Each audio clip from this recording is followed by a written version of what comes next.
Hi అండి. సన్నజాజి పువ్వులు చూడండి ఎంత అందంగా ఉన్నాయో. సన్నజాజులు అంటే ఇష్టం లేని వాళ్ళు ఎవరూ ఉండరు. ప్రతి ఆడవాళ్ళకి పువ్వులంటే ఎంతో ఇష్టం. మల్లెపూలు అయితే మే నెలలో మాత్రమే వస్తాయి. సన్నజాజులు ఎప్పుడు పూస్తాయి, కానీ సీజన్లో ఎక్కువ బాగా పూస్తూ ఉంటాయి. ప్రతి నిత్యం పూస్తాయి, కానీ మే నెలలో ఎక్కువ పూస్తాయి సన్నజాజులు. సన్నజాజుల వల్ల చాలా ఉపయోగాలు ఉన్నాయి. తలనొప్పి వచ్చేవాళ్ళు ఈ సన్నజాజుల మాల తలనొప్పి పెట్టుకుంటే తలనొప్పి తగ్గుతుంది. ఎందుకంటే దీంట్లో సలవ చేసే గుణం ఎక్కువ ఉంది.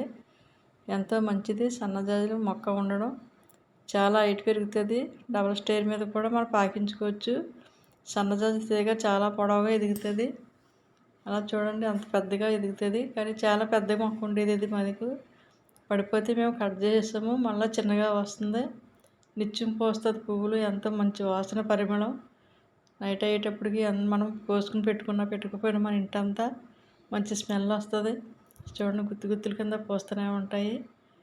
ఎంతో అందమైన సన్నజాజి మొక్కలు ప్రతి ఒక్కరి ఇంట్లో ఉండవలసిన మొక్క. దీనికి మెయింటెనెన్స్ చాలా తక్కువ. దీన్ని కొమ్మల ద్వారాగా నాటుకుంటారంటారు, కానీ మాకు తెలియదు. కానీ దీన్ని సన్నజాజి మొక్క కింద చిన్న చిన్న ప్లాంట్స్ వస్తూ ఉంటాయి, బేబీ ప్లాంట్స్. అవి తీసుకుని మనం చిన్న వేరుంటే బ్రతుకుతుంది. చాలా ఈజీగా పెంచుకోవచ్చు దీన్ని.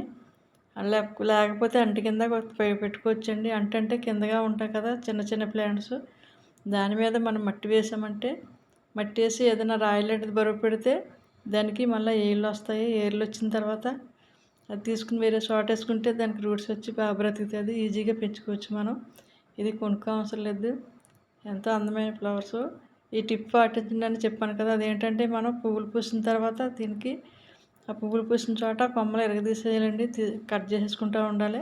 కట్ చేసుకుంటే కొత్త రూట్స్ వచ్చి మళ్ళీ మొగ్గలు వస్తాయి. ఎక్కువ అవకాశం ఉంది. అందుకనే ఎప్పుడు ప్రూనింగ్ చేసుకుంటూ ఉండాలి. కట్ చేసుకోవాలి. కట్ చేసుకుంటే మళ్ళీ బాగా ఎక్కువ పువ్వులు పూసే అవకాశం ఉంది.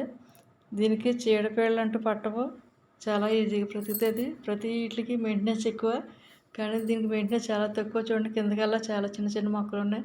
మేము చాలామందికి ఇచ్చాము అంట్లో. ఇవి అదే ఒకటి తీసుకుని వేసుకుంటే అలాంటిది బ్రతుకుతుంది. మనకు కొనుక్కోవసరం లేదు. మల్లె మొక్కల్లాగా.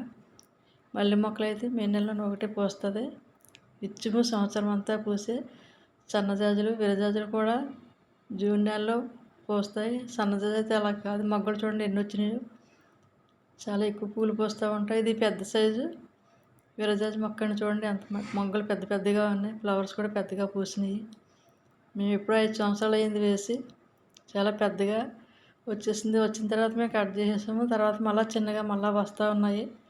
పందిరి వేసుకుంటే చాలా పెద్దగా పాకించుకోవచ్చు. పందిరి లేకపోతే మనం ఇలాగ ఒక స్టిక్ పెట్టుకుని కట్టుకున్న గోడ దగ్గర ఎంత అందంగా ఉంటుంది. ఇప్పుడు పచ్చగా ఉంటుంది, పువ్వులు ఉంటాయి. నిత్యము కూడా ఆకులు పచ్చగా ఉండి పువ్వులు పూస్తూనే ఉంటుంది గుత్తి గుత్తుల కింద. ప్రతి ఒక్కరూ ఇంట్లో ఉండవలసిన సన్నజాజి మొక్క ఉంటే చాలా మంచిది అంటారు. ప్రతి ఒక్కరు పెంచుకోండి. మా వీడియో నచ్చితే సబ్స్క్రైబ్ చేయండి, లైక్ చేయండి. పక్కనే ఉన్న బెల్ సింబల్